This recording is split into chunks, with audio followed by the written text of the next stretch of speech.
Hey, my name is Rachel Van Wickle, and I am a licensed marriage and family therapist with Covenant Family Solutions, and I'm here for our Q&A today. The question is, how do I socialize when my depression and anxiety makes me want to self-isolate? I feel like this is more relevant than ever in a post-COVID world. It makes sense for many of us to have developed some level of social anxiety as we re-engage with groups of people. I recently found I had been vaccinated and I traveled, and when I was in the airport, I found myself so overwhelmed by all the energy and chaos going on with the people around me, and someone had pointed out that it had been over a year since I had been in a crowd.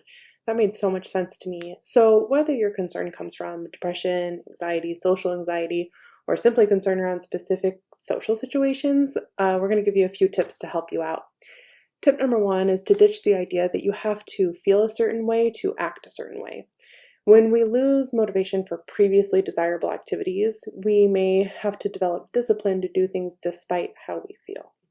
So, for example, if socializing and connecting with friends was once enjoyable to you, but now it makes you feel anxious, you may feel like you want to wait until you feel that motivation and desire again to socialize. But sometimes that might be kind of unlikely. In fact, the longer that you avoid socializing, the more you may notice your anxiety about it increasing. So rather than waiting around to feel differently, we want to do differently, which leads to tip number two. It's a concept called behavioral activation. Research has shown us that rather than using our thoughts to change our behaviors, it's actually more effective to use our behaviors to change our thoughts and, of course, our feelings. So instead of waiting for that feeling, we start acting in the way that we desire, despite how we feel. If you've been struggling with depression, it may mean texting or reaching out to a friend that you haven't talked to in a while due to the self-isolation. Perhaps you create a goal to respond to at least one or two of their texts in order to help build that connection. And then, of course, tip number three, if we want to engage in that behavioral activation, we want to do differently, then we want to make small, achievable goals that seem desirable to us. When utilizing this, we want to be sure we're creating goals that we actually want to accomplish. You don't need to host a 5-course dinner for a party of 10 at your home.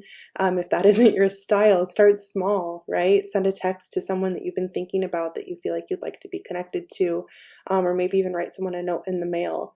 So creating really small goals just to start out and then slowly increasing them can help us get to a place where we feel more relaxed in social situations and more engaged and connected to the people around us.